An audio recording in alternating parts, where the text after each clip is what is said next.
Bueno, vamos a intentar hoy extender un poco la reflexión de ayer, que estuvo centrada en la cultura analógica, extenderla a qué está pasando en las redes digitales, en los soportes digitales, ¿no? Advirtiendo siempre que estamos hablando de un programa muy amplio, muy complejo y donde es muy difícil en un tiempo limitado hacer un panorama completo y profundo. Voy a intentar hacer una visión genérica, haciendo hincapié, destacando elementos que nos puedan interesar más en el campo de la cultura o en el campo de las políticas culturales, ¿no? Como elemento de engarce, de vinculación, de articulación, yo destacaría, un poco terminando el tema analógico y enlazando con el digital, ¿no?, una cuestión nada secundaria, que es la lucha, la batalla internacional, mundial prácticamente, que ha habido durante 40 años por el tema de la diversidad, ¿no? Yo creo que esa lucha por la diversidad tiene elementos interesantes y connotaciones que nos revelan también la propia situación de la cultura y de la comunicación, ¿no? Es muy curioso ver cómo buena parte de la lucha de los años 60, en fin, los años 60, años 70, en torno al movimiento del llamado entonces no alineados, ¿no?, los países no alineados, los países en desarrollo, también llamados en esa época de tercer mundo, toman en sus manos una reivindicación internacional muy fuerte en torno a el reequilibrio de los flujos de intercambio centrados en la comunicación, más que en la cultura, ¿no? Es cierto que hubo unos primeros estudios, años 70, por ejemplo, auspiciados por la UNESCO, en torno a la necesidad de cómo reequilibrar los flujos de informativos para televisión, de reportajes, de noticias. Es muy curioso cómo toda esa lucha se centra fundamentalmente en la comunicación, en la información. Es también todo el movimiento de creación de agencias de noticias en América Latina, en África, en Asia. Se centra en cómo el libre flujo comercial ha desequilibrado la relación informativa y comunicativa con buena parte de los países que no tenían una industria tan potente. Y en cambio, en esos años, los aspectos de cultura quedan más en segundo término, ¿no?, y más supeditados, subordinados a la comunicación.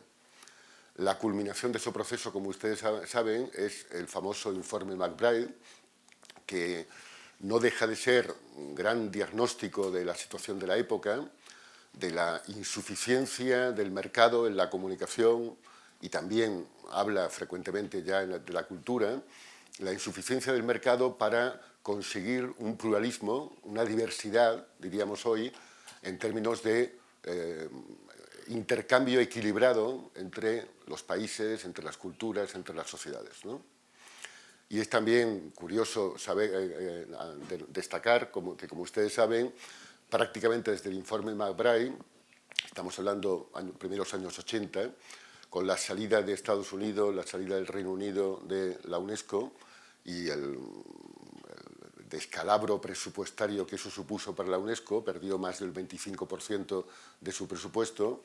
Hay una auténtica travesía del desierto. La reivindicación de políticas nacionales o regionales de comunicación prácticamente desaparece de la agenda internacional y hace falta esperar pues prácticamente 30 años para que empiece a resurgir de nuevo un movimiento que reivindica de nuevo políticas nacionales, políticas regionales, el reequilibrio de los flujos de intercambio, pero ahora ya el acento es mucho más sobre la cultura que sobre la comunicación, ¿eh? Incluso podemos decir que es la culminación de ese movimiento, que sería el Convenio de la Diversidad de la UNESCO, curiosamente destaca los temas de diversidad cultural como una riqueza vital para la humanidad, para su desarrollo en todos los campos. define muy bien la diversidad. No solamente es la diversidad de cada ciudadano en todo el mundo, de poder ver y poder elegir las obras culturales de los otros, por tanto de intercambio equilibrado de nuevo, pero la comunicación y los medios de comunicación casi han desaparecido. Están, en segundo lugar, en un par de artículos, ¿no? Puede pensarse que ha habido un cambio de agenda internacional. Puede pensarse también que la UNESCO ha aprendido de su historia y prefiere no enfrentarse a los grandes lobbies de la comunicación, ¿no? También es cierto que, digamos, ese acento sobre la cultura sitúa mejor el contexto internacional de que la lucha, la batalla es realmente por la cultura y que la comunicación es un elemento complementario, absolutamente necesario, pero no el único decisivo como se pensaba en los años 70, ¿no? En cualquier caso, ese movimiento lo que destaca es la insuficiencia de nuevo del mercado para hacer frente a la diversidad cultural internacional y, en consecuencia, la necesidad imperiosa de políticas públicas que vayan más allá del simple comercio, por tanto, del simple flujo, ¿no? Del libre flujo, la gran consigna permanente no solo de Estados Unidos, también de los grandes grupos occidentales multimedia, más allá del mercado para poder realmente garantizar la diversidad cultural, la diversidad en términos de intercambio, ¿no? Y ahí nos nacería un elemento clave del que se habla mucho hace años, pero que no siempre es tan evidente, que es la política de cooperación, ¿no? Las políticas nacionales son ya insuficientes, por importante, por grande que sea un país, para hacer frente realmente al reto de la globalización en la cultura y la comunicación, y es imprescindible una política pública hacia el exterior, de cooperación entre países, que se podría definir como, primero, la coproducción, la codistribución, la colaboración con otras culturas para la creatividad común, pero también el apoyo a otras culturas con menor tejido o menor consolidación industrial y económica para poder alcanzar, para poder hacerse visible en las otras sociedades, ¿no? Es decir, es un concepto de diversidad global ya. No tenemos posibilidad de conseguir la diversidad si no es realmente en el intercambio entre culturas, ¿no? En la interculturalidad. Lo cual digo que nos define la cooperación hacia el futuro, porque en el pasado, y en España sabemos mucho de eso, la cooperación era entendida, también en Francia, como confusamente la proyección de nuestra cultura hacia los otros, ¿no? Y muchas veces se ha vendido como cooperación, por ejemplo, iberoamericana, lo que no era más que el intento de fomentar la exportación de productos culturales españoles hacia el exterior, ¿no? Hoy sabemos que eso es muy legítimo para cada país, pero no tiene nada que ver con la cooperación. La cooperación es el fomento del intercambio entre culturas y el fomento más allá de lo que el comercio garantiza, ¿no? Y eso sabemos que el comercio garantiza, sobre todo, inevitablemente, de forma espontánea, la proyección de las culturas fuertes, económica e industrialmente, sobre las otras, ¿no? De forma que la cooperación tiene que ser también asimétrica y no puede ser igual entre grandes y pequeños países, ¿no? Por ejemplo, en América Latina, porque hay culturas mucho más débiles que necesitan proyectar su cultura hacia el exterior y que sin la cooperación, evidentemente, no podrían hacerlo, ¿no? Bien, esto como prólogo, porque cuando hablamos de convenio de la diversidad ya estamos en un mundo entre dos aguas, el mundo analógico y el mundo digital, ¿no? Y no es casualidad que, en los últimos años haya ido en paralelo la lucha en la UNESCO por el convenio de la diversidad, permanentemente vetada, boicoteada por Estados Unidos, pero también por los grandes lobbies europeos, porque entendían que eso va contra el libre flujo comercial y contra los acuerdos de libre comercio. Ahí está permanentemente la amenaza de las rondas del libre comercio, ¿no? La última de las cuales estamos ahora sumergidos, pero al mismo tiempo se desarrolla todo un movimiento de universalización del derecho de acceso a las redes de información, de sociedad de información, que es primero un derecho de acceso a las redes, de conexión, porque sin conexión no hay desarrollo posible en el futuro, ni individual ni social, pero eso enlaza al mismo tiempo con la necesidad de acceso a los contenidos. Y cuando digo los contenidos me refiero a los contenidos culturales y comunicativos, ¿no? En los últimos años va a ir en paralelo la lucha en las cumbres de sociedad de información, con una participación social cada vez mayor, pero hasta hoy frustradas en sus intentos de acceso universal a las redes, en paralelo con la lucha por la diversidad en términos de contenidos culturales y comunicativos, ¿no? En definitiva, nos plantea que ambas batallas van indisolublemente unidas y no se pueden separar para el futuro, ¿no? Bien, panorama de, digamos, la cultura digital, ¿no? No los contenidos digitales, sino la cultura y la comunicación digital, ¿no? Que es otra cosa. Hoy nos encontramos, decíamos ayer, como un panorama absolutamente múltiple de inventos, de innovaciones, de prácticas sociales. Cada día la prensa, los medios nos traen nuevas experiencias maravillosas sobre la web 2.0, las redes sociales. Parece que estamos en un mundo de cambio incesante que es difícil aprender ni dónde estamos ni hacia dónde vamos, ¿no? Yo diría que el mundo de la comunicación y la cultura ha tenido ya una serie de pasos importantes que prefiguraban el cambio digital, ¿no? Un cambio importante ha sido el cambio de los usos sociales, que cada vez más rechazaban los paquetes predeterminados de contenidos culturales y cada vez más exigían más abundancia de oferta y más flexibilidad de contenido, ¿no? Eso podemos verlo incluso en la televisión. En la televisión, en el mundo analógico, ya sigue una historia permanente de incremento, de proliferación del número de canales, ¿no? El paso del broadcasting al narrowcasting a un escenario de decenas de canales ofreciendo en competición sus programaciones, ¿no? Lo vemos también en el primer paso, inevitablemente, serán los mercados de pago. Es la televisión de pago la que va a constituirse en pionera de la digitalización, ¿no? Y esa digitalización en el satélite, en el cable, más tarde en la televisión IP por ADSL, lo que va a hacer es catalizar, acelerar el proceso de proliferación de la oferta televisiva hacia los ciudadanos, ¿no? O dicho de otra forma, es la televisión de pago la que empieza a habituar al usuario a una dieta multicanal y una dieta multiservicios que se va haciendo cada vez más necesaria, indispensable. Ya sabemos que el concepto de necesidad cultural es un concepto sociológicamente muy complejo y muy variable geométricamente, ¿no? En función de la cultura de cada sociedad. Pero la dieta multicanal se convierte en un elemento indispensable cada vez más del ciudadano. Primero del ciudadano que paga y después también necesariamente del ciudadano hacia la televisión en abierto, ¿no?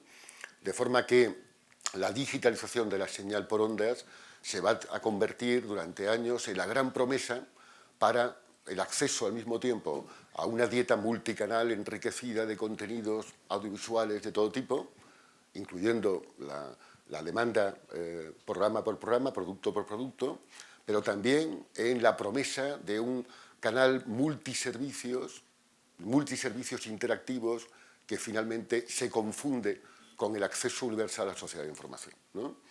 Y en muchos países es curioso que el discurso oficial sobre la televisión digital terrestre se confunde con la promesa permanente de un acceso colectivo, ¿no? Universal para todos a la sociedad de la información y a sus beneficios. Por tanto, en la promesa de acabar con la fractura digital, ¿no? Tanto a nivel interno como a nivel internacional, ¿no? Es muy interesante analizar los discursos oficiales de los gobiernos que en muchos casos no van exactamente acompasados con la realidad de los cambios, ¿no? En la realidad de los cambios que estamos viendo que la televisión digital, y en parte donde se ha implantado la radio digital, en lugar de significar un incremento de la calidad o un incremento de la diversidad o un incremento de los intercambios interculturales, lo que está significando es un incremento de la cantidad de programas. Cantidad de programaciones, cantidad de canales, ¿no? De diversificación, fragmentación a través de canales temáticos cada vez más abundantes de todo tipo, con reiteración permanente de los mismos programas, de formas empaquetados de formas diversas, ¿no? Pero raramente está significando un incremento de la calidad o un incremento de la diversidad de la oferta cultural y comunicativa, que a través de la televisión pues, tiene un canal universal, o el más universal, ¿no? Yo diría como síntesis, luego vamos a ver elementos concretos, que el panorama de los escenarios, de los cambios que se están produciendo, apuntan cada vez más a dos elementos centrales, a dos polos vitales del futuro de la cultura y la comunicación digital. Uno sigue siendo la televisión, por su implantación, por su expansión, por la creación masiva de usos sociales en todas las sociedades, por la reserva inmensa que tienen de contenidos culturales y comunicativos, difícil de improvisar en otro lugar. Pero es una televisión diferente a la que hemos conocido, no solo de múltiples canales, cada vez más fragmentados por temas, por target de público, por objetivos de público, ¿no? Sino además una televisión cada vez más flexible, más móvil, más flexible en cuanto a usar cualquier terminal en movilidad, sea el teléfono móvil, sea el PDA, sea la consola de videojuegos, sea la pantalla del PC, ¿no? Pero finalmente que sigue siendo televisión, y hasta los expertos más optimistas, como por ejemplo la escuela de Castells, ¿no? Cuando habla de televisión en red, como gran escenario de futuro, es una televisión de baja interactividad. Es unos contenidos en los que la interactividad está prefigurada, está preformada sobre unas canteras, unos bancos de imágenes bastante medidos, ¿no?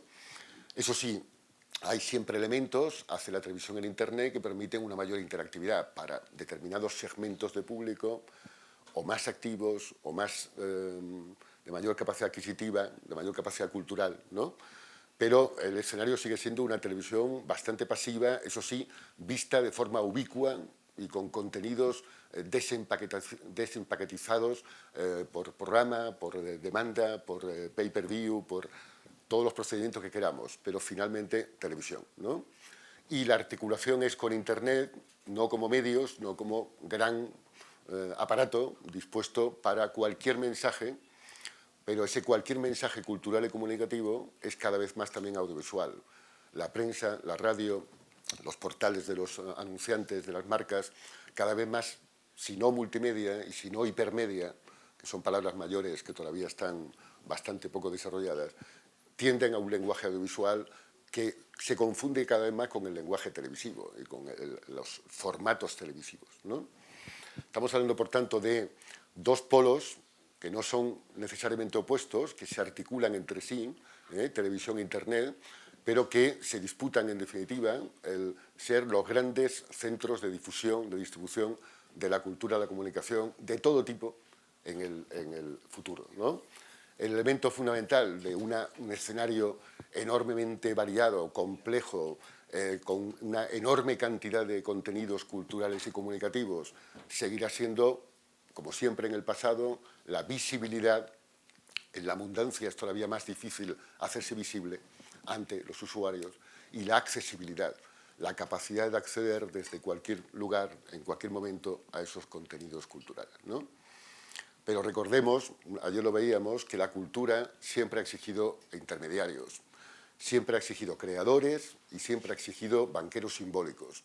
Por tanto, intermediarios capaces de orientar al usuario en medio de una oferta incontrolable para la incertidumbre del consumidor, del valor de uso y del valor incluso de cambio social del consumidor, ¿no? Bien, descendiendo, pero no necesariamente mucho por razones de tiempo, a ejemplos concretos, ¿no?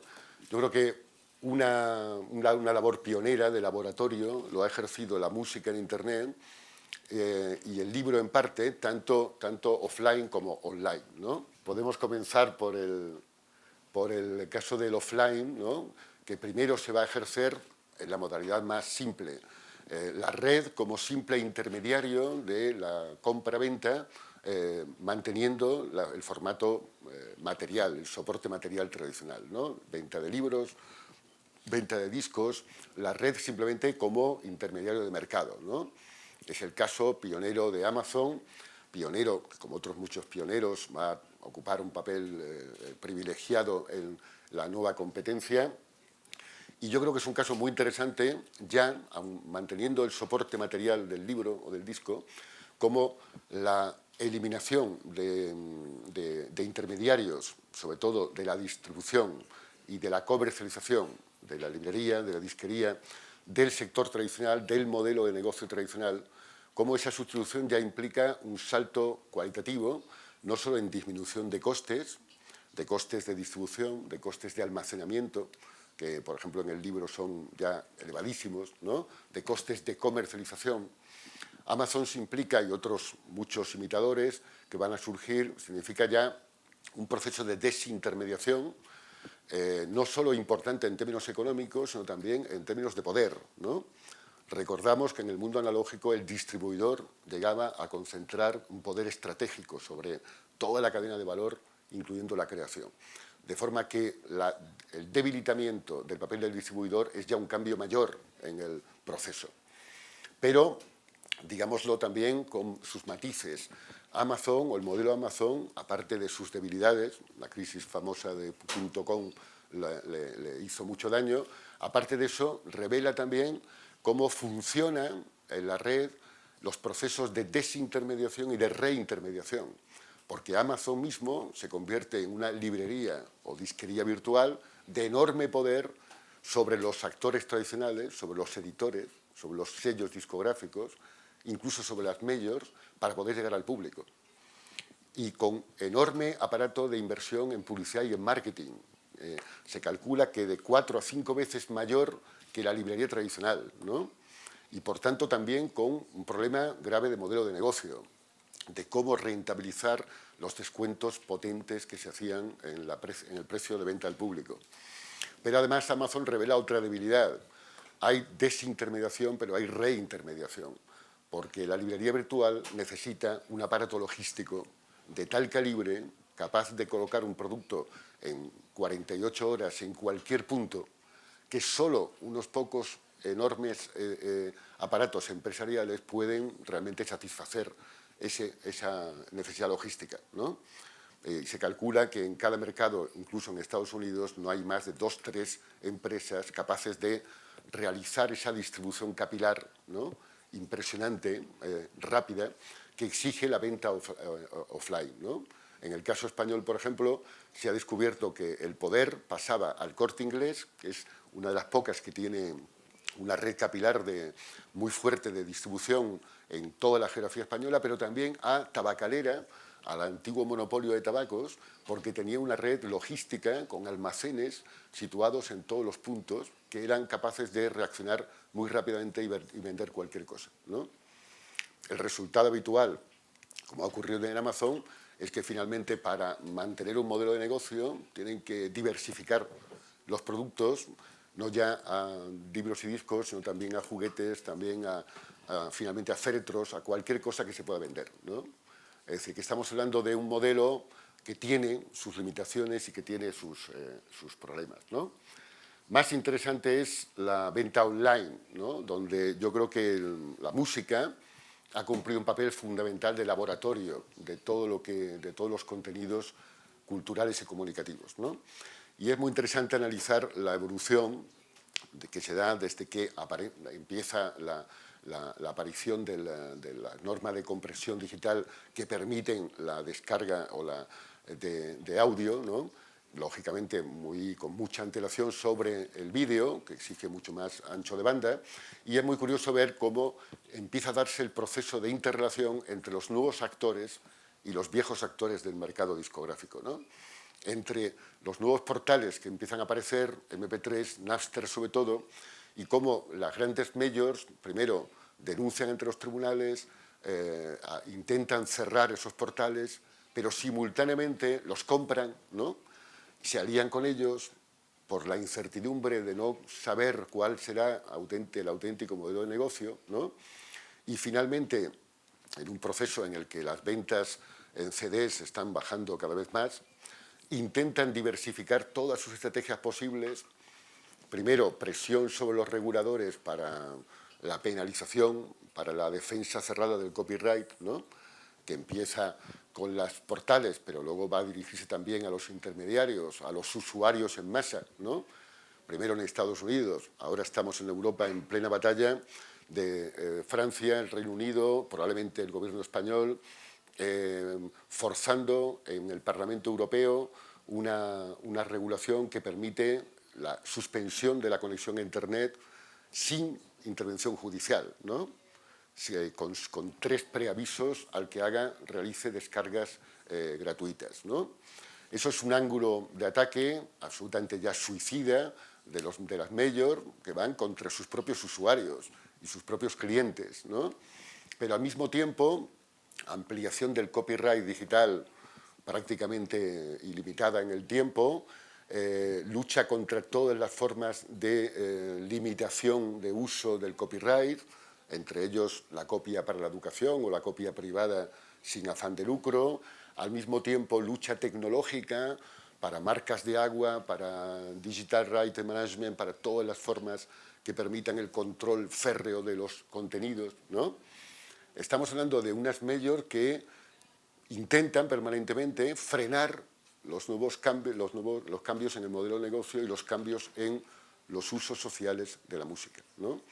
Y que solo tardíamente van a empezar a ofrecer sus portales directos de venta, ¿no?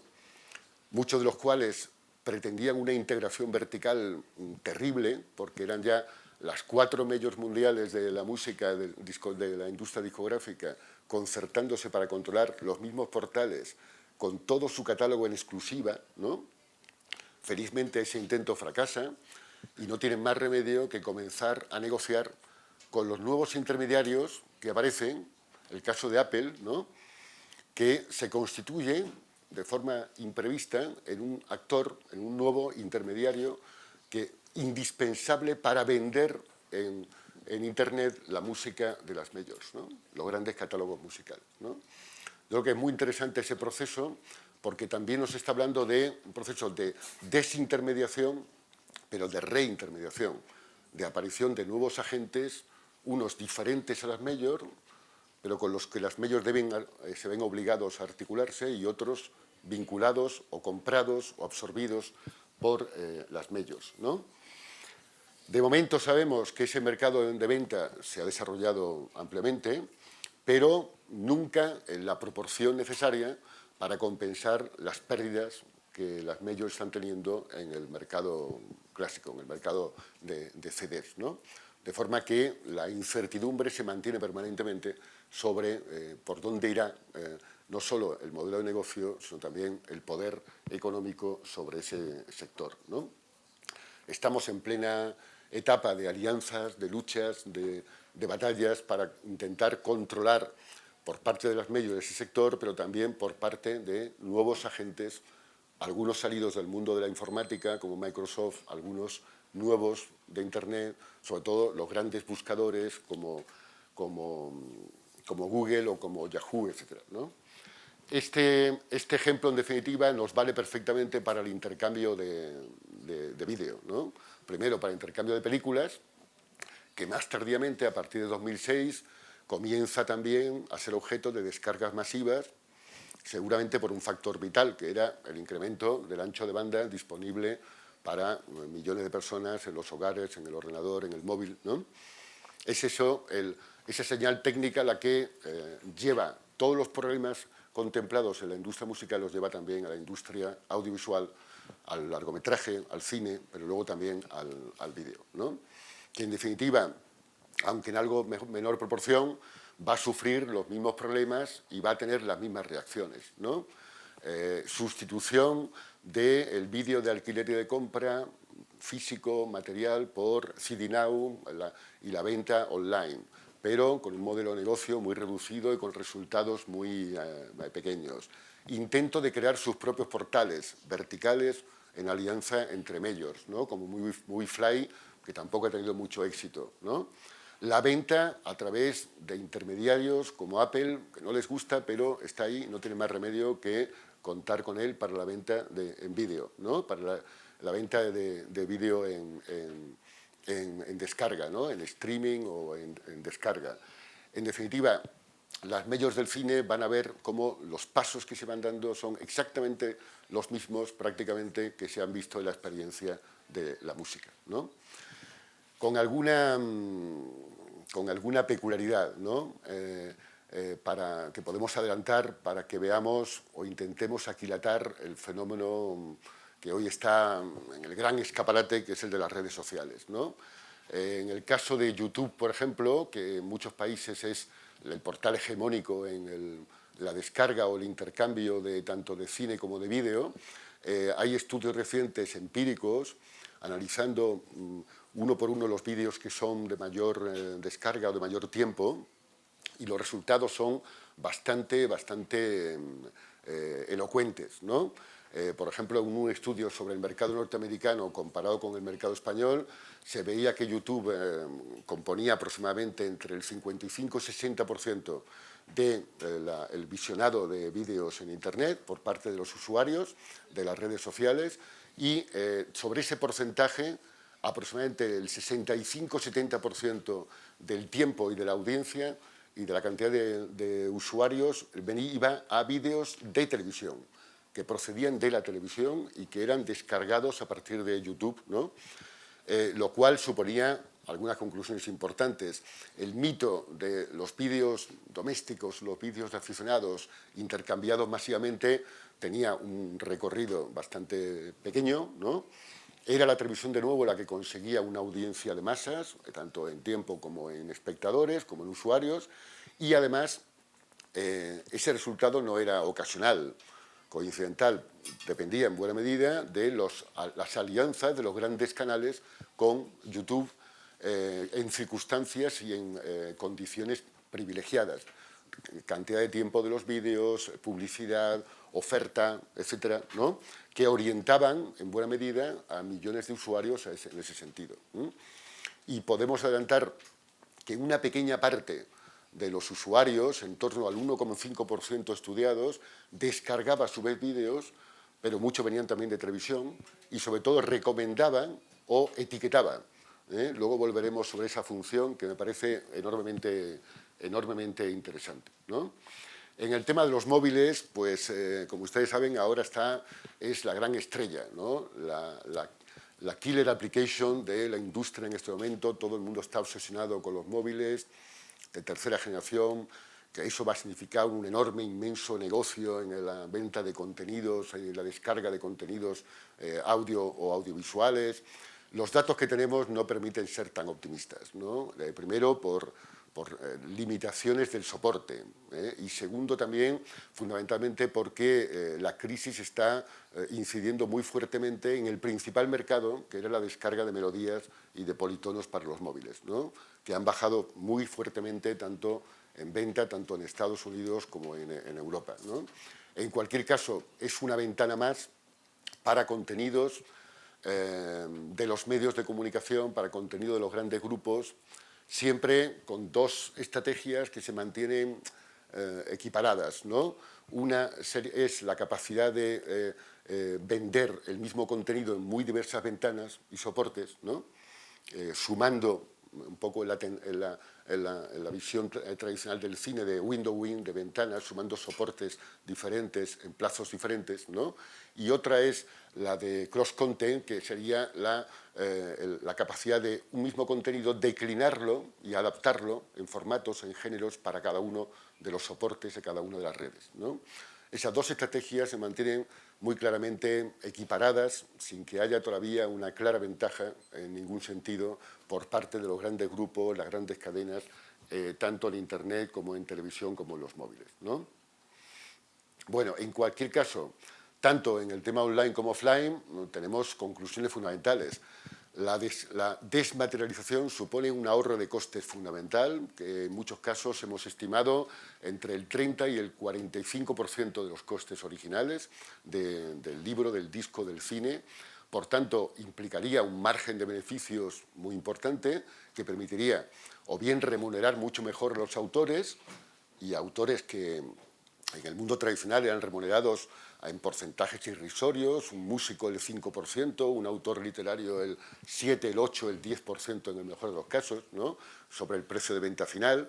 pero también permitirían un abaratamiento drástico de los precios de venta al público y, en consecuencia, también un acceso mucho mayor a la cultura mercantil, ¿no?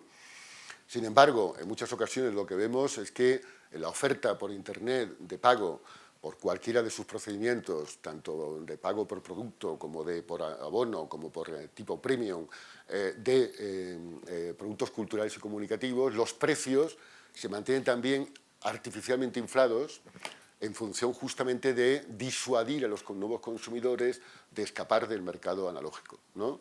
De forma que en muchos casos las estrategias son estrategias que están intentando impedir o retrasar el desarrollo de los mercados digitales, incluso de los mercados de venta, ¿no? Bien, en el caso del cine, yo insisto, la problemática es muy similar a la de la música, con alguna limitación, evidentemente, en materia del idioma, del doblaje, pero hay un caso muy bonito que a mí me parece se le ha dado poca importancia en la literatura y en los medios de comunicación, pero me parece enormemente interesante, que es el tema de la digitalización de las salas de cine, bien sea por satélite, bien sea por internet de banda ancha, bien sea por... Hay muchos procedimientos ahora para llevar la señal digital, que implican un cambio radical en el modelo de espectáculo colectivo que el cine implicaba, ¿no? Y que se ha considerado durante años como un modelo a salvaguardar frente al ocio doméstico, ¿no? Ahí hay una experiencia ya relativamente interesante. Hace 5 años 4 años se hizo un estudio sobre la Unión Europea en el que yo participé, de toda Europa. Comprobamos que las salas de cine se habían ido eliminando en las ciudades de menos de 25.000 habitantes, porque ya por definición no podían ser rentables, ¿no? Tanto en zonas rurales como en pequeñas poblaciones, y hicimos estudios de cómo el cine digital, el e-movie o el e-cinema, planteaba un modelo de negocio mucho más diverso, mucho más rico, mucho más capaz de mantener de nuevo o restaurar el papel de las salas de cine en pequeñas poblaciones, ¿no? Eso implicaba una política cultural de apoyo, pero implicaba también una nueva concepción de la sala de cine como un auténtico ciberforum capaz de programar por horarios, por target de público, ¿no? Películas diferentes, pero no solo películas, también espectáculos en vivo, también cursos, también e-learning.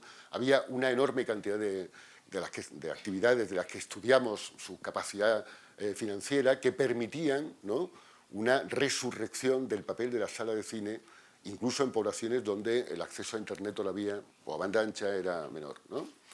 Ese plan, también lo resalto, se presentó a la Comisión Europea. Uno de los grandes interesados era Sony, que tiene un formato bastante bueno de cine digital, prácticamente imposible de distinguir de 35 milímetros. Y finalmente la Comisión Europea y los grandes lobbies del cine europeo desecharon el plan, porque su plan era justamente el contrario del nuestro. Era digitalizar primero las grandes ciudades, las grandes metrópolis, planificar la digitalización en los megaplex, ¿no?, para permitir un estreno más intensivo todavía de las películas de las majors, las grandes productoras, que ya se estrenaban en miles de salas, ¿no? Hoy, en buena medida, ese es el plan que está funcionando. En Europa ya hay en torno a 1 millar de salas digitalizadas en solo los 5 grandes países, que están cada vez más funcionando realmente como programadores, no solo de cine, sino de otros muchos. Por ejemplo, ayer citaba los conciertos, los grandes espectáculos en directo, pero finalmente el modelo hegemónico que están tomando es un modelo de gran cadena de cine, de decenas o centenares de salas y pantallas, que invierte una cantidad relativamente importante para la digitalización de una sala, pero de cada pantalla, pero que al mismo tiempo rentabiliza esa inversión acoplándose con las grandes productoras para incrementar no solo el número de estrenos simultáneos de los grandes blockbusters, sino al mismo tiempo la rapidez en la rotación de las películas para concentrar la taquilla, ¿no?, todavía más rápidamente que antes, ¿no? Y tenemos los dos modelos, una misma tecnología que podría tener dos usos sociales radicalmente diferentes, ¿no? Uno, mayor cantidad de lo mismo, y otro, mayor diversidad y mayores posibilidades, ¿no? En cualquier caso, hay algunos programas, también en Europa, que permiten, con políticas públicas, apoyar la digitalización de salas de pequeñas poblaciones que en otro caso estarían a punto de desaparecer, ¿no? Que no podrían soportar la dinámica del mercado, ¿no? Bien, la radio solo se lo menciona en un sentido, y es el fracaso absoluto de la radio digital, a pesar de enormes promesas de la digitalización de la señal de las frecuencias hercianas, sencillamente por un problema económico, tecnoeconómico, bien estudiado. En el caso de buena parte de Europa o en el caso español, los gobiernos han planificado el salto a la digitalización con una multiplicación por 5 del número de frecuencias. En algún caso, como en España, han generado nuevos agentes, nuevas cadenas de radio, no siempre con criterios transparentes en las concesiones.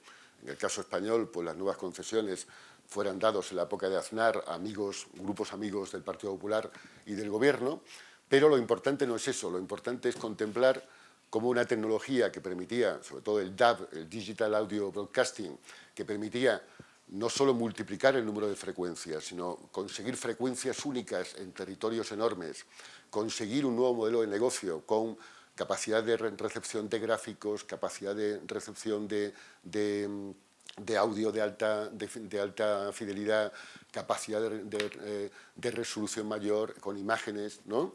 Que permitía incluso orientación a programas por demanda.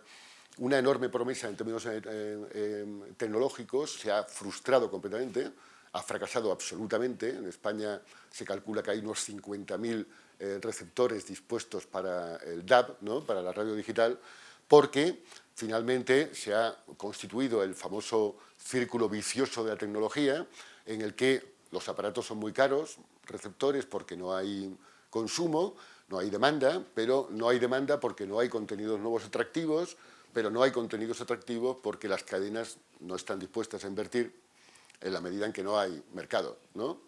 De forma que es una tecnología que prácticamente está pasando de moda, quedando olvidada y marginada, a pesar de sus promesas, simplemente por un factor tecnoeconómico, donde resalta justamente la ausencia del Estado, la ausencia de una política cultural y la ausencia, sobre todo, del papel de la radio pública, ¿no?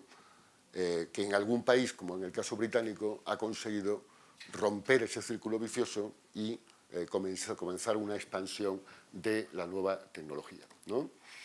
En el caso de la televisión, el problema es mucho más agudo, porque la televisión digital terrestre no está fracasando ciertamente, está triunfando, se está expandiendo, pero hay que decir también que con peculiaridades muy notables, que de nuevo nos remiten no a la tecnología, sino a la política, al Estado y al mercado, y a la forma en que se articula el Estado y el mercado, ¿no?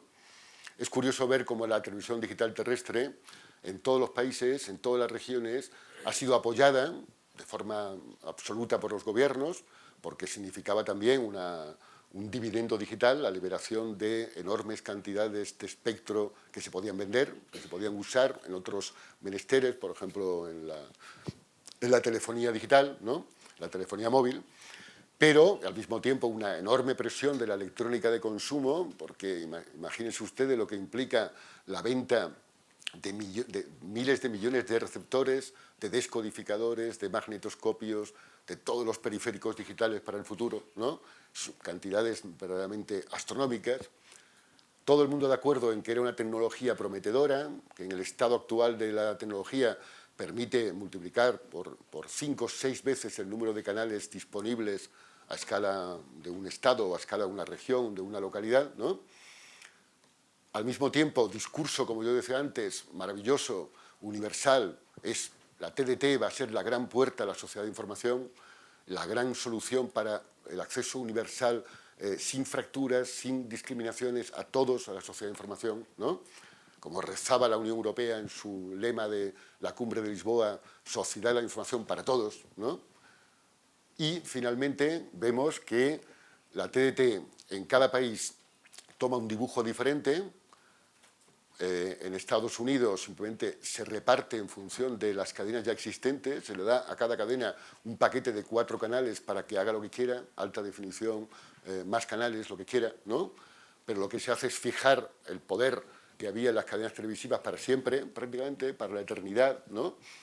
Por lo menos mientras exista la televisión por ondas. En el caso británico, el grueso de paquetes de canales digitales se le da a una empresa nueva de pago, la televisión digital terrestre, que era la gran promesa de acceso universal, gratuito, en abierto, se le da un paquete a On Digital, que va a ser una gran plataforma de pago para luchar contra Sky Channel, ¿no? España hace lo mismo, el gobierno Aznar hace un paquete de 14 programas, se lo da a Quiero Televisión para un gran paquete de televisión codificada que iba a luchar contra Canal Plus, considerado enemigo político, ¿no? Y en 2 años eso fracasa rotundamente, On Digital quiebra en el Reino Unido con enormes pérdidas, Quiero Televisión cierra en España con enormes pérdidas, ¿no? Y los gobiernos se ven obligados a, de nuevo, hablar de televisión abierta y constituir a la televisión abierta en gran motor de la digitalización de la señal televisiva, ¿no? Pero ¿cuál es el resultado? De nuevo, múltiples canales en España, en Francia, en toda Europa, ¿no? Que repiten los mismos programas, empaquetados de forma diferente, con múltiples canales temáticos, que satisfacen la cantidad de oferta disponible para cada usuario, pero que finalmente no traen ni nueva creatividad, ni servicios interactivos, ni sociedad de la información, ¿no?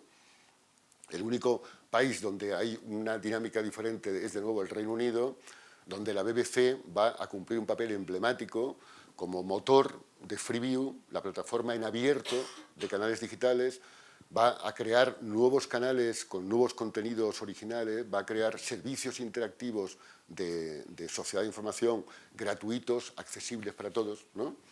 Y va a constituir una locomotora potente de servicios interactivos de sociedad de información a través de la televisión digital terrestre para todos los ciudadanos que no tienen acceso a Internet, ¿no?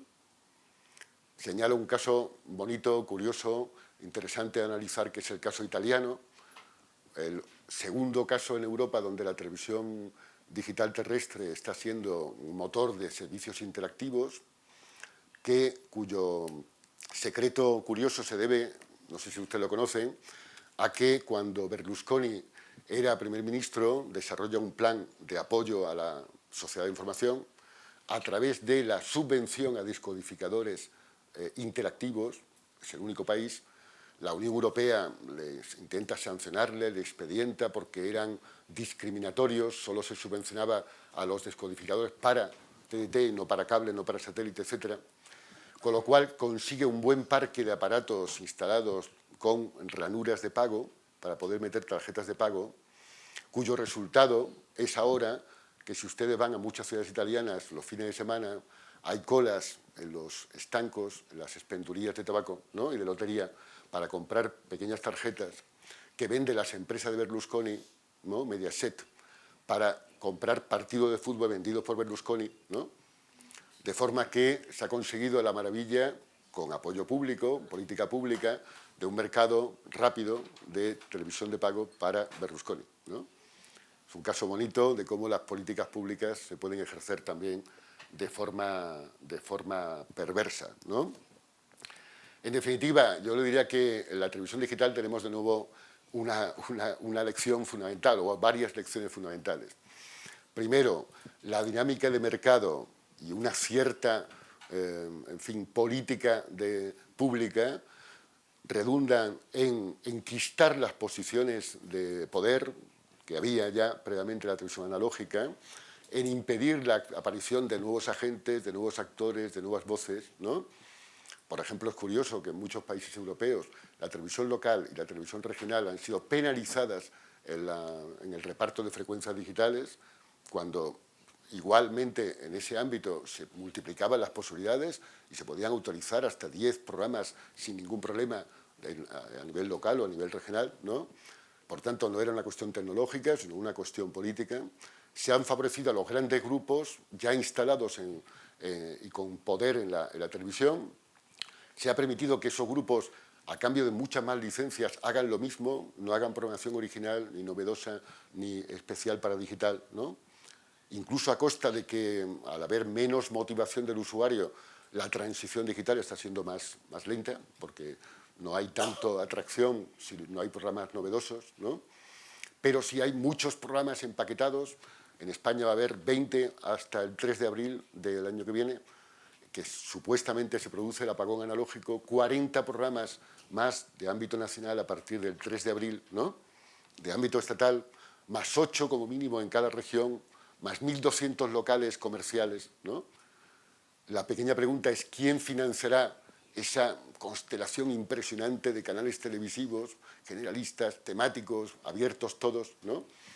Nadie lo sabe, nadie sabe, pero precautoriamente el gobierno ya ha permitido que esos canales se concentren entre sí, se coman unos a otros, de forma que posiblemente en 2 o 3 años los 3 grandes cadenas que teníamos en analógico volverán a ser 3 canales en digital, solo que con 40 programas disponibles, ¿no? No servicios interactivos, no sociedad de información, no eliminación de la fractura digital. La TDT cada vez más se dibuja como pura televisión, más de lo mismo, más cantidad y menos diversidad, ¿no? Así que estamos hablando también de factores curiosos, ¿no? En cambio, también está habiendo experiencia de televisiones locales digitales con mucha capacidad de articulación entre sí, de creación de pool de televisiones locales, de intercambio de programas, de creatividad a nivel local. Es decir, que tenemos ejemplos también para todo, aunque no sean dominantes, ¿no? Y también, para terminar, cómo en la televisión digital terrestre aparecen nuevos intermediarios desconocidos en el mundo tradicional, porque alguien tiene que gestionar el paquete de canales, es un paquete de información, no es un canal aislado. El que normalmente gestiona la guía electrónica de programación, ¿no? La Electronic Program Guide, que es fundamental cuando tenemos 60, 80 canales, no podemos trabajar mirando la guía para controlarlo. Alguien tiene que enlazarnos, hacernos ofertas, vincularnos, metadatos continuamente, ¿no? Eso significa un control vital para orientar el consumo. Es un nuevo intermediario que surge, de nuevo lucha, disputa por ver quién controla ese intermediario entre el Estado, entre los grupos privados, ¿no? Que puede tener su modelo de negocio, publicidad, es una página home que puede tener todo el modelo de negocio prácticamente que Internet permite, ¿no? Y de nuevo, en algunos países como el Reino Unido se ha regulado su uso, se ha regulado el número de canales, se ha regulado la no discriminación de programas, incluyendo la obligación absoluta de programar canales locales, ¿no? Y en otros, como en el caso español, pues muchos países europeos no hay regulación y finalmente son las grandes cadenas las que se asocian para controlar también la guía electrónica de programación y controlar, por tanto, todo el tránsito de millones de usuarios de un canal a otro, ¿no? En definitiva, solo pinceladas, ¿no? Las industrias culturales de la sociedad de información tienen enormes potencialidades posibles ya en cada uno de sus sectores, en cada una de sus fases, en cada uno de los elementos, de las etapas que ha seguido toda esta rápida pero compleja transición, pero también nos aparecen elementos importantes, ¿no? Algunos autores de Canadá, de Quebec o de Canadá hablan de una lógica de club frente a la lógica editorial del libro, el disco, el cine, o la lógica de flujo de la radio y la televisión, de una lógica de club, no necesariamente de élite cultural, pero sí de élites económicas, ¿no? Cada vez más articuladas a nivel mundial sobre los mismos contenidos y sobre los mismos gustos, ¿no? Que fragmentaría, eso sí que lo tenemos comprobado, una hiperfragmentación cada vez mayor de las audiencias en nichos de mercado, en targets de público, ¿no? No necesariamente articulados en una base territorial, sino en muchas ocasiones en una base de gustos, de demandas o de capacidad adquisitiva a nivel global, ¿no? Ahí tendríamos también un papel de desintermediación de los viejos distribuidores y reintermediación de los nuevos distribuidores, ¿no? El caso de los videojuegos me parece que es muy interesante. Desgraciadamente la universidad le ha prestado muy poca atención. La universidad, como ustedes saben, en todos los países tiene una larga tradición elitista que les ha permitido durante años no estudiar ni las fotonovelas, ni las telenovelas, ni las radionovelas, ni ningún producto que sonara a excesivamente popular o trivial, ¿no? Lo mismo ha hecho con los videojuegos. Hemos tardado 30 años en empezar a estudiar los videojuegos, que en mi opinión son un elemento vital de la cultura contemporánea, aunque solo sea, no ya por el peso económico, simplemente porque están haciendo la pedagogía de la comunicación interactiva y multimedia para millones y miles de millones de personas de hace 30 años, ¿no? Pues me parece que hubiera merecido mucho mayor atención desde el punto de vista de lenguajes, de usos sociales, de aplicaciones pedagógicas, de aplicaciones de cooperación cultural. Pero, en fin, en España, por ejemplo, hasta hace 6 meses el Ministerio de Cultura ni siquiera consideraba que el videojuego fuera un sector de la cultura o de la industria cultural, ¿no? Sino que lo trataba como la industria del calzado, como una industria completamente ajena al mundo de la cultura, ¿no? Yo creo que lo interesante y lo curioso también de los modelos económicos de los videojuegos es el proceso rapidísimo de concentración a nivel mundial, el oligopolio prácticamente mundial que ha habido, ¿no? Donde cada empresa se la juega en cada lanzamiento y de hecho tenemos grandes, potentes grupos de videojuegos caídos en desgracia en muy poco tiempo durante toda esta pequeña historia del videojuego. En la conexión muy fuerte entre el hard y el soft, los equipos y los contenidos, ¿no? Una conexión que no es evidente, como ayer comentábamos, que no se da en otras industrias culturales, pero que en el caso del videojuego ha venido dada por el oligopolio mundial, que ha conectado permanentemente la venta de consolas con la exclusividad del desarrollo de videojuegos, ¿no? Y ha utilizado de forma sistemática un marketing Gillette intensivo, consolas vendidas a bajo precio, con enormes pérdidas, para recuperar después esos ingresos o beneficios en la venta masiva de juegos a alto precio, ¿no? De precios controlados, de productos controlados en exclusiva a nivel prácticamente mundial, ¿no? Es muy interesante analizar ahí las dinámicas que se dan, las formas financieras, ¿no? En los videojuegos, por ejemplo, nadie se ha planteado la discusión entre el mundo de los modelos de negocio, sino que han sido pragmáticos, han usado todos los modelos de negocio.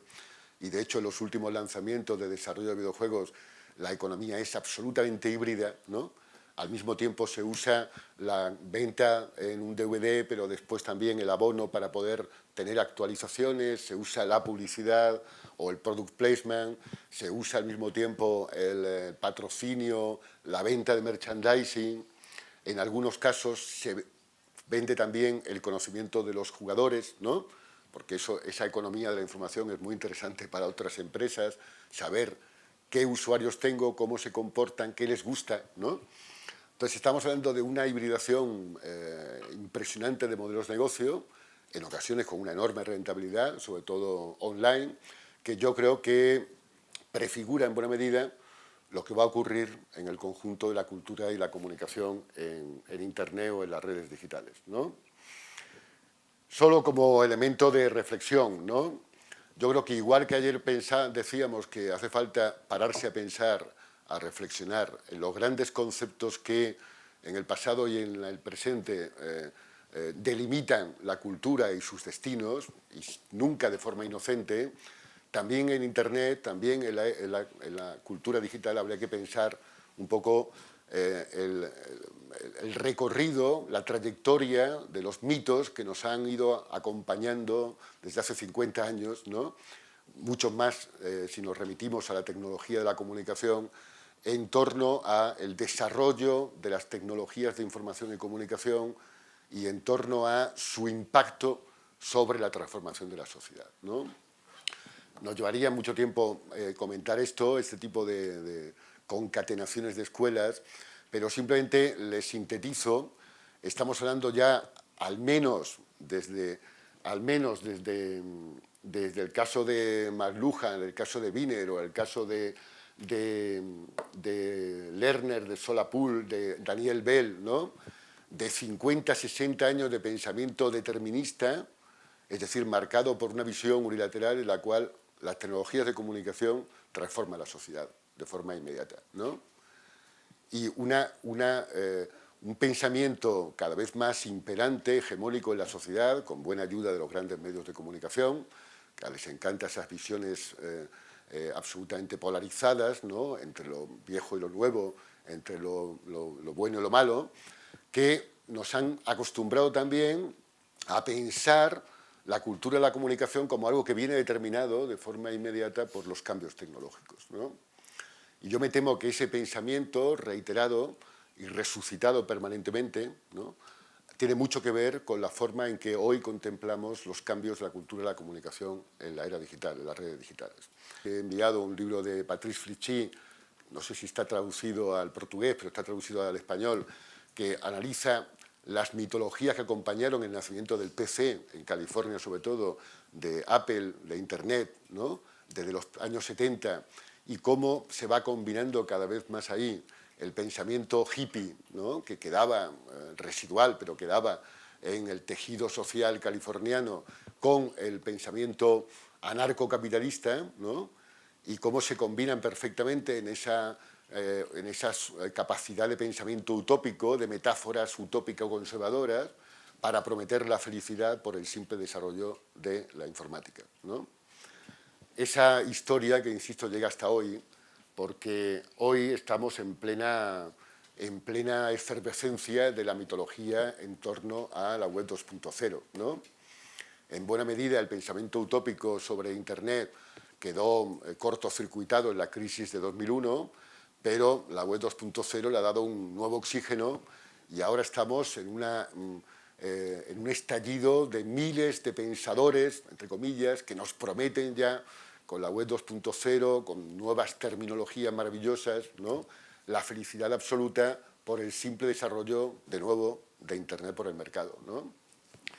Y yo sintetizaría, bueno, aquí hay una historia larga de autores, de pensadores, etcétera, que no podemos detallar, pero que encarna en buena medida en la historia de Wired, ¿no?, de la famosa revista vinculada al desarrollo último de Internet, ¿no?, y también de autores que se han opuesto y que han analizado la complejidad de las relaciones entre tecnología y sociedad, que es una relación mucho más dinámica y mucho más compleja que la que el pensamiento determinista nos intenta vender, ¿no? Pero finalmente recalar en todo el pensamiento que nos viene en torno a la web 2.0 en las redes sociales, que de nuevo vuelven a prometernos la actividad absoluta del usuario, todos creadores, todos periodistas, todos realizadores, ¿no?, la total desintermediación, relación directa absoluta entre colegas, entre oferta y demanda, la absoluta diversidad, ¿no? Tenemos toda una explosión de la teoría de la larga cola, una teoría absolutamente acientífica, nunca demostrada empíricamente, nunca comprobada, pero que no solamente está ya en el mundo de las consultorías y de las empresas, sino también en la universidad, ¿no?, en las tesis doctorales, en las investigaciones, como si fuera una verdad absolutamente demostrada, ¿no? ¿Y qué nos dice la teoría de la larga cola? Nos dice simplemente, el señor Anderson, de Wiley, de nuevo, testada primero en Internet y luego lanzada como libro con copyright, ¿no?, nos dice de nuevo que la tecnología más el mercado nos dan de forma espontánea la felicidad, ¿no? La felicidad en este caso es la diversidad cultural, la diversidad comunicativa.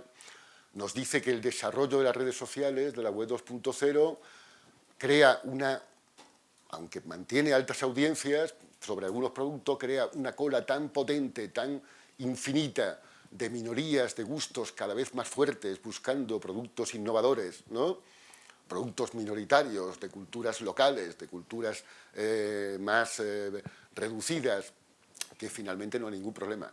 La diversidad nos vendrá de forma espontánea por el simple desarrollo de la lógica de mercado en Internet, ¿no?, y por supuesto en la banda ancha. Nos dice una imagen curiosamente antitética. Los grandes grupos aprovecharán mejor esa larga cola porque, como tienen enormes carteras de derechos, podrán explotar también todos los nichos minoritarios y conseguir Pero también las pequeñas y medianas empresas tendrán una enorme capacidad de expansión porque la larga cola infinita de gustos minoritarios, por primera vez en la historia, les va a permitir una venta masiva de productos de nicho, ¿no?, y los productos minoritarios dejarán de serlo, llegarán a grandes cantidades de población. Es un mundo feliz, ¿no? Maravilloso. Las grandes empresas y las pequeñas están de acuerdo, todos los creadores se pueden expresar, todos vivirán de la red, pero ¿cómo vivirán de la red? No, simplemente serán gratuitos, ¿no? En su último libro, Freemium, nos ofrece ya la gratuidad total. Solo se podrá competir en la red con total, absoluta gratuidad, ¿no? Pero eso, ¿cómo se paga a los creadores, a las empresas, a los editores? No, simplemente por 1000 productos gratuitos habrá alguno de excepcional calidad que alguien estará dispuesto a pagar por ello, o a donarlo, ¿no? O a hacer donaciones. Es un mundo maravilloso de nuevo, evidentemente no empíricamente verificable, simplemente es una profecía ideológica, ¿no? Que debemos o no creer, según la cual, de nuevo, la ecuación sigue siendo la misma que en la época de Daniel Bell, ¿no? La tecnología más el mercado, sin el Estado, sin la política pública, nos da la felicidad, nos da la diversidad. Por tanto, no hace falta ningún convenio de la UNESCO ni nada que se le parezca, ¿no? Yo citaba antes algún estudio reciente, por ejemplo, en el caso de YouTube.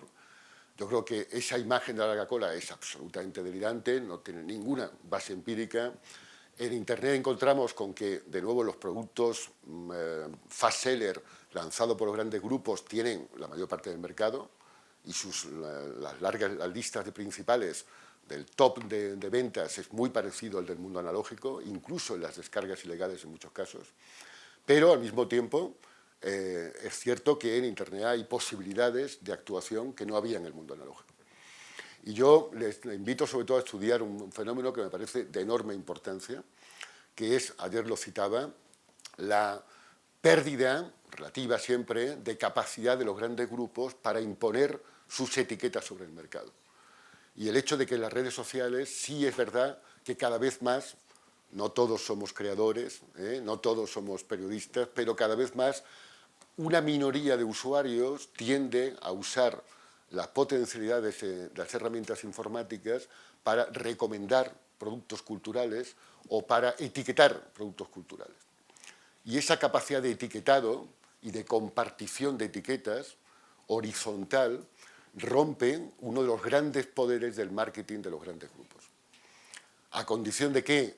A condición de que alguien aproveche esa nueva capacidad de etiquetado de los usuarios.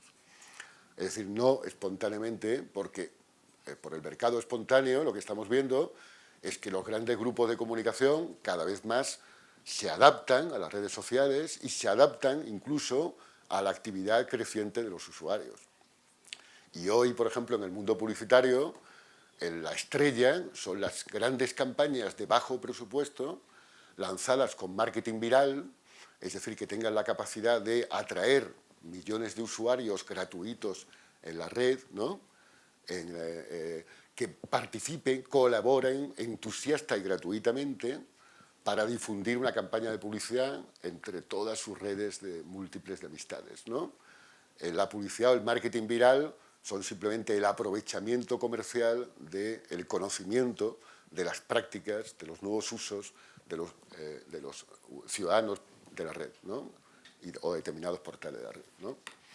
En definitiva, yo creo que ahí hay una enorme cantera de actuación para políticas públicas, en portales de recomendación, en portales de buscadores, en portales de etiquetaje, no necesariamente solo en descarga directa, que tendría capacidad de, por primera vez seguramente, plantearse líneas de una política cultural participativa desde la base social y no de despotismo ilustrado, capaz de hacer partícipe a una parte siempre minoritaria, pero influyente en el conjunto de la sociedad, de la identidad cultural y de los productos o servicios o creaciones que representan la identidad cultural de una sociedad, de una población en cada momento, ¿no? El aprovechamiento de esas nuevas prácticas me parece que es enormemente, enormemente importante. Para concluir, antes del pequeño descanso, simplemente mencionar, ¿no?, cómo lo que se plantea hoy es una lucha feroz entre modelos de negocio, ¿no? Muchas veces cuando hablamos de el todo gratis contra el todo pago, ese todo gratis y todo pago tienen nombres y apellidos, ¿no? En el todo gratis aparecen nuevos agentes, nuevos actores, entre ellos grandes grupos de telecomunicación, grandes portales de informática, de software, ¿no?, que no tienen contenidos y que quieren aprovechar el tráfico creciente de la red para modelos de negocio de otro tipo, normalmente publicitario, ¿no? Y cuando hablamos de todo pago, normalmente nos remitimos a grandes grupos tradicionales que tienen enormes carteras de derechos, que han incrementado su cartera, su portfolio en estos últimos años de crisis para controlar desde el copyright el consumo masivo y que, por tanto, intentan a toda costa rentabilizar sus activos a través de la red, ¿no?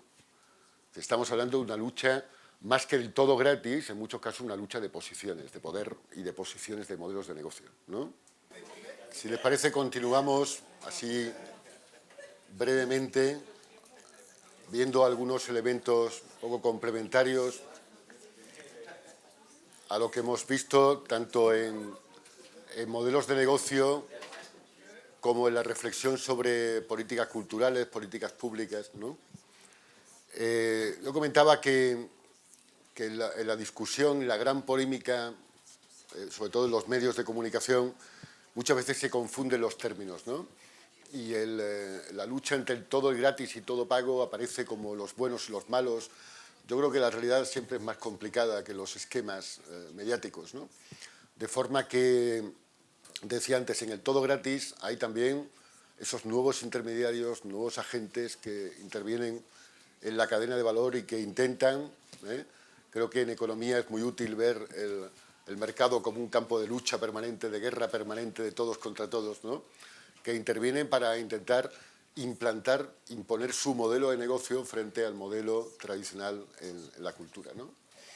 De alguna forma tendríamos también, algunos autores han dicho, una cierta hipoteca del mundo de Internet por las prácticas habituales, sobre todo en televisión, ¿no?, en los modelos de negocio televisivos, ¿no? Y en Internet muchas veces los grandes grupos mediáticos o informáticos intentan aplicar los esquemas tradicionales de la televisión, ¿no? Y tendríamos que ver el todo gratis televisivo, que es todo gratis con publicidad, ¿no?, y con una publicidad cada vez más menos perceptible, más de colocación de producto, más de merchandising, de inserta la marca en la narrativa, ¿no?, frente a el modelo de pago, que sería un modelo por abono en el tiempo, como la Pay TV, o modelo pay-per-view, o modelo premium, o modelo kiosco, por paquetes, ¿no? Y esos modelos televisivos parece que se heredan en Internet y que se enfrentan los mismos en Internet, ¿no? Pero desmitificar la visión romántica a veces que dan los medios de los buenos y los malos me parece que es importante, ¿no?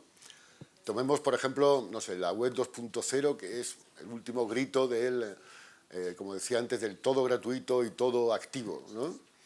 Y nos encontramos con que los portales de las redes sociales son cada vez más globales y, salvo alguno nacional o regional en algún país, los grandes portales son globales, son prácticamente los mismos en todos los países, ¿no?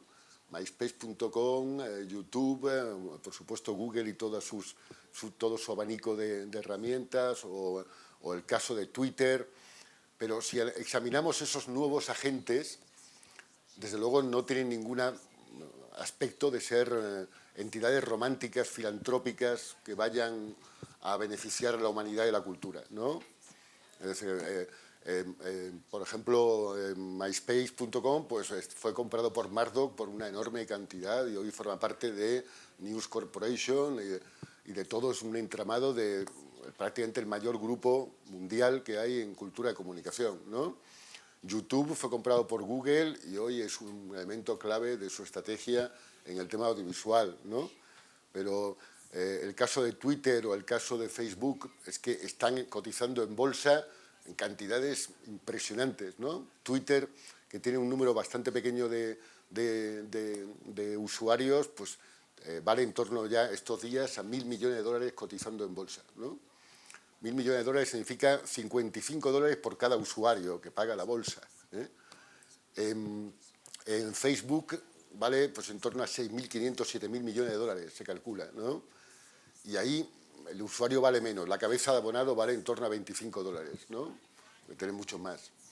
Estamos hablando de enormes corporaciones ya, con una enorme cotización en bolsa, que en muchos casos, curiosamente, no tienen un modelo de negocio claro, no tienen una rentabilidad ya inmediata, ni previsible, pero su rentabilidad es, de nuevo, la acumulación de tráfico de usuarios, ¿no? Una cartera de usuarios. La cartera de usuarios es un nombre ya un tanto llamativo cuando estamos hablando de consumidores, ¿no? Que se negocia en la bolsa y que valen lo que valga su cotización en bolsa, sin que haya una rentabilidad efectiva en la economía real, entre comillas, ¿no? Y cada vez más se nos aparece como exactamente el mismo fenómeno que dio lugar a la crisis brutal de las .com a principios de década, ¿no? Es decir, empresas que no tenían rentabilidad ni previsión de tenerla y que solo funcionaban con una burbuja creciente en torno a la especulación financiera, ¿no? Y estamos hablando de grandes grupos con intereses muy particulares, ¿no? Entonces, esos grupos se alían en ocasiones con los grupos tradicionales de comunicación porque, digamos, necesitan su concurso como proveedor de contenidos. El caso que yo contaba antes, YouTube, su negocio lo tiene muy claro y es la alianza con las grandes cadenas de televisión a las que da condiciones privilegiadas de publicidad, de promoción, de insertarlo en la cadena de recomendaciones sus vídeos, ¿no? Pero al mismo tiempo las cadenas de televisión ven un nuevo agente que detrae una parte importante de su beneficio. YouTube le da condiciones privilegiadas, pero a cambio le da un tercio aproximadamente del ingreso publicitario. Pero 2/3 lo pierden, ¿no? Para una cadena de televisión, colgar sus vídeos en YouTube significa que ha perdido su modelo de negocio, porque ya no controla la programación y no controla la inserción de publicidad en la programación. Por tanto, adquiere audiencia, aunque adquiera mucha audiencia, pero esa audiencia no es rentabilizable. Solo se puede rentabilizar como elemento de retroalimentación de sus propios programas en televisión, pero es difícil, no es tan simple el trasvase de audiencia de Internet a audiencia en televisión, ¿no? Es muy curioso también ver cómo eso se implica fracturas dentro de los grandes grupos, ¿no? Y mientras grandes medios norteamericanas se alían con YouTube para o cadenas españolas, Antena 3 en España, La Sexta, La 4, Sogecable están aliadas con YouTube, ¿no? En cambio, otras cadenas se resisten y se enfrentan frontalmente a Google y van a los tribunales, piden que todos sus vídeos vayan fuera de YouTube, ¿no? ¿Por qué? Pues porque su modelo de negocio tradicional está siendo también deteriorado por la audiencia creciente de esas redes que funcionan con un vídeo por demanda, descarga de vídeo aislados, sin publicidad, o con la publicidad ya de Google y no con su publicidad, ¿no? En definitiva, están alimentando un modelo de negocio que va contra sus intereses, ¿no? En Estados Unidos, el grupo Murdoch entero, la Fox, está en una batalla radicalmente frontal contra Google, exigiendo cada día que saquen sus vídeos, rastreando cada día los vídeos de sus televisiones que cuelga YouTube para exigir inmediatamente que sean quitados, ¿no? Tribunales, demandas permanentes. En Europa, el grupo de Berlusconi, Mediaset, o Telecinco en España, tiene una batalla frontal contra YouTube, contra Google, pero también el grupo Viacom, varios grupos se enfrentan radicalmente con ese nuevo modelo de negocio, ¿no? Y pretenden seguir concentrando verticalmente la cadena de valor, es decir, montar sus propios portales de Internet que sean los que ofrezcan sus propios programas, controlando lógicamente el valor añadido de la publicidad y de su audiencia, ¿no? E intentando permanentemente vincularlos a una concepción de programación y no una concepción de demanda aislada de programas en cualquier horario, ¿no? Entonces, esa lucha entre modelo de negocio la vemos por todas partes, la vemos también en la prensa, ¿no?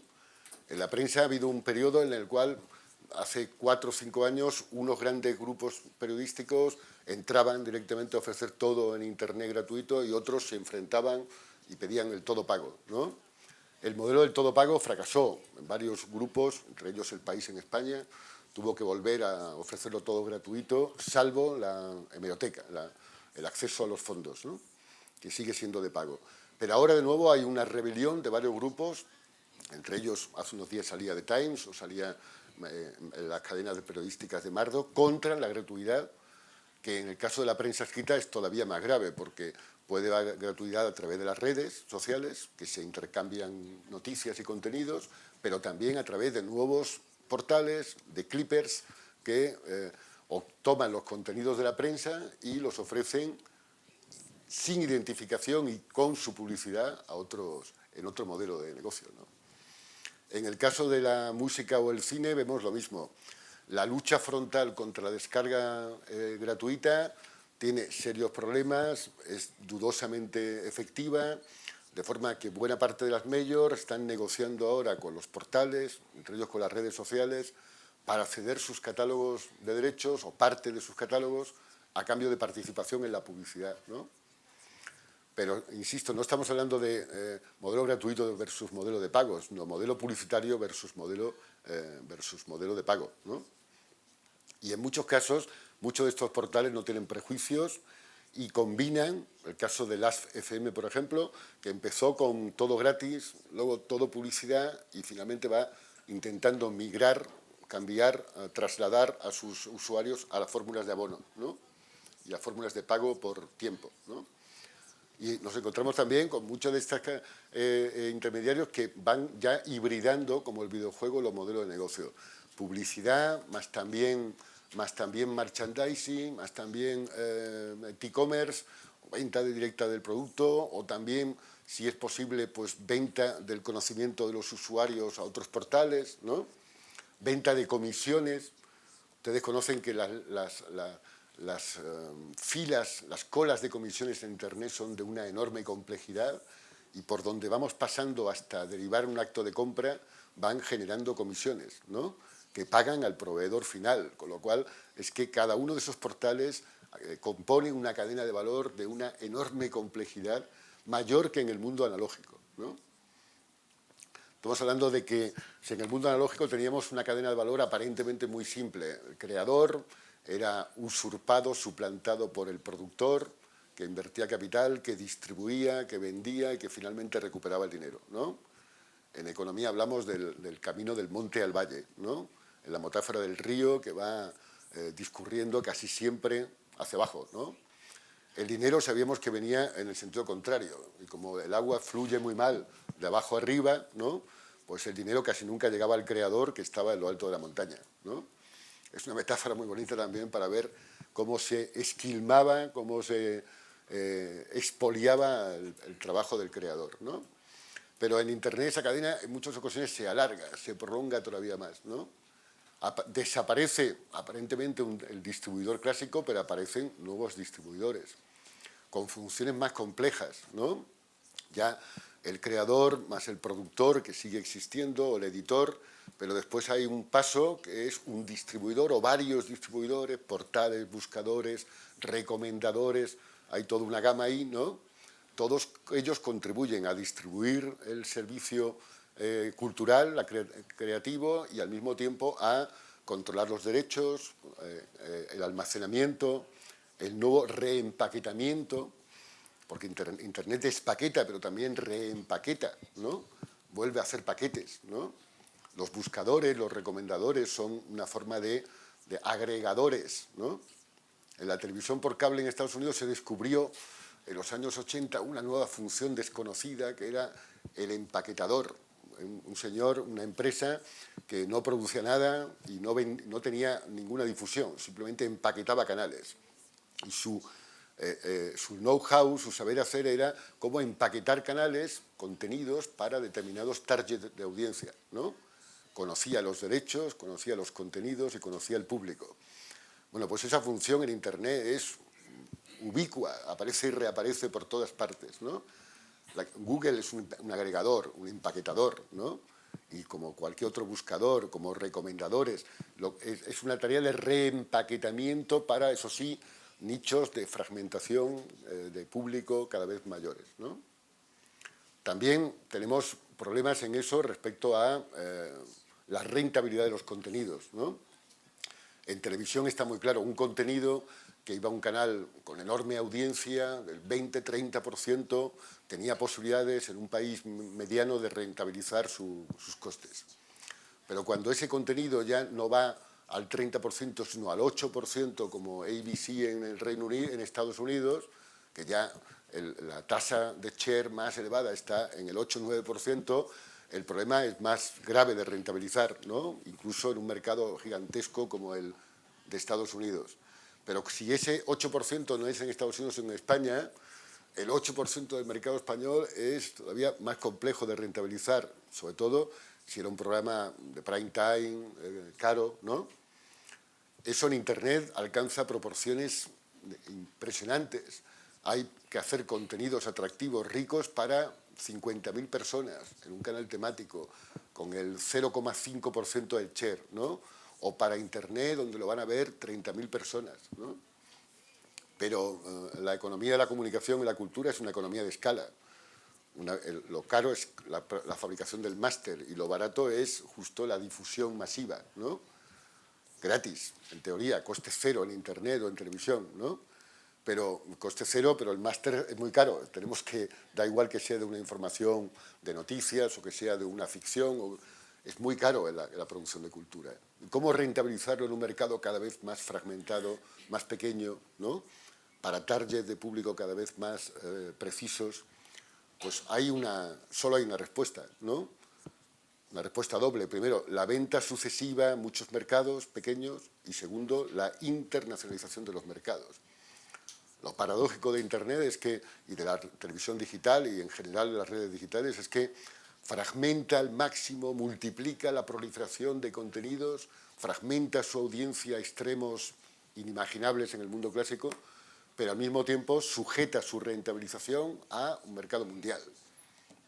De forma que ahora más que nunca nuestro mercado o es global o no existe, o no podremos sostenerlo ni siquiera en los países grandes, ¿no?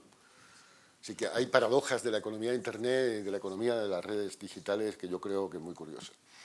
En cualquier caso, lo que vemos también con todos sus peligros es que esa dicotomía entre modelos, todo publicidad, todo de pago, genera también sus problemas y sus fracturas, ¿no? El todo publicidad en muchas ocasiones es el todo publicidad de productos de baja calidad, ¿no? Que pueden ser ofrecidos, subvencionados por fórmulas de publicidad diversa, ¿no? Ahora ya el mundo de los editores, en el mundo de los editores de libros, que durante años se han resistido a ese tipo de mercantilización, yo he visto ya discusiones recientes en el gremio de grandes editores en España planteándose la descarga gratuita en Internet con publicidad e incluso con colocación de producto, ¿no? En el mundo del libro eso era una apostasía, ¿no? Pensar en vender contenidos con publicidad. Aunque sabemos que hace años algunos libros norteamericanos, incluyendo libros manuales escolares, se vendían con publicidad, ¿no? Libros de matemáticas que en las universidades norteamericanas aparecían con páginas de publicidad. Pero pensar en el libro, en contenidos, en fin, de la cultura legitimada, subordinados o acompañados o complementados con la publicidad, es todavía algo que choca, ¿no? A la mentalidad cultural, ¿no? Pero seguramente es un movimiento incontenible. Ahora, ¿qué contenidos será capaz de financiar la publicidad y cuál es el pago directo? ¿Y cuál es el pago de contenidos cada vez más caros, más de élite, para segmentos de población cada vez más pequeños? Pues evidentemente ahí hay un peligro grave de fractura entre comunicación y cultura para ricos, comunicación y cultura para pobres, ¿no? Que es un poco el esquema que la televisión ha generado en estos últimos 20 años, ¿no? Una división entre tipos de contenido en función de, por lo menos, quién está dispuesto a pagar, quién puede pagar, o en el mejor de los casos, por tiempos, ¿no?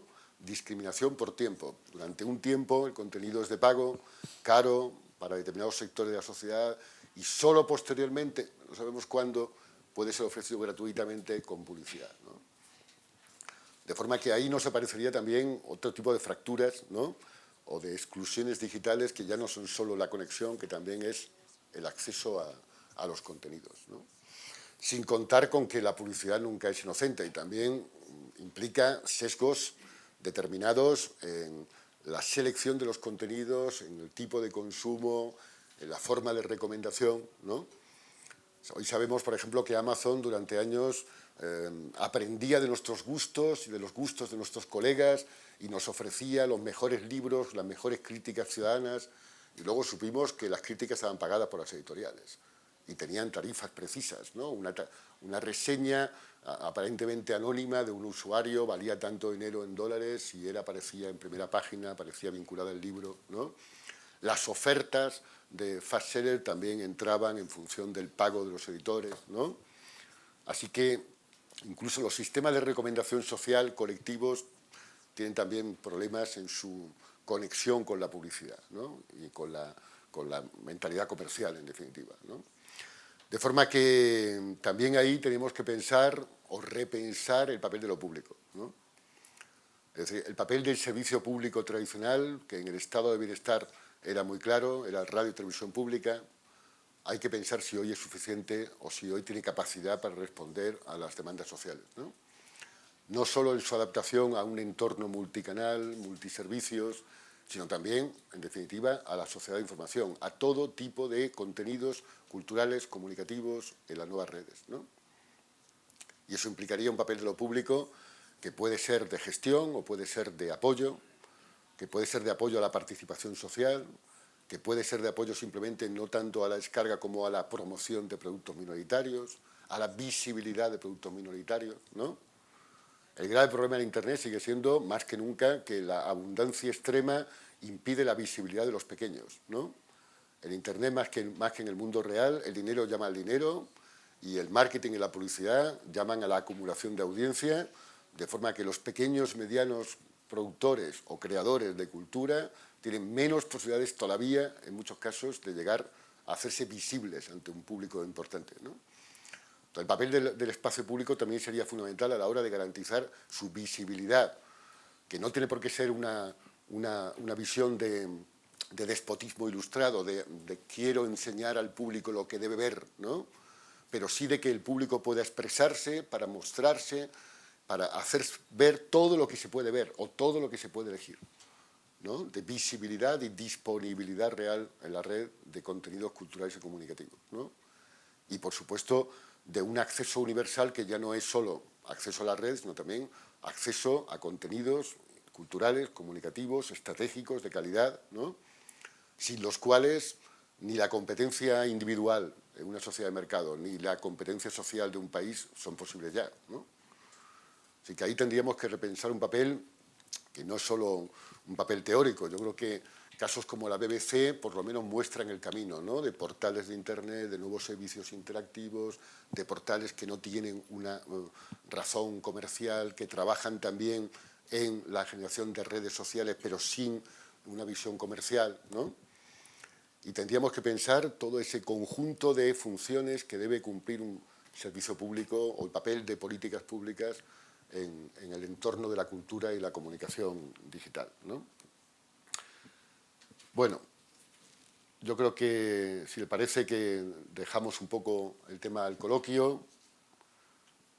Aquí planteo algunos temas, ¿no? En Europa acabamos de tener una noticia, la Unión Europea y algunos gobiernos, como el español, han aceptado por fin que haya declaración del acceso a Internet como servicio universal y, por tanto, como servicio indispensable a todos los ciudadanos. Bien, es verdad que con un ancho de banda pequeñito, de 1 megabyte, ¿no? En fin, no muy maravilloso, pero bueno, por lo menos es un paso, ¿no?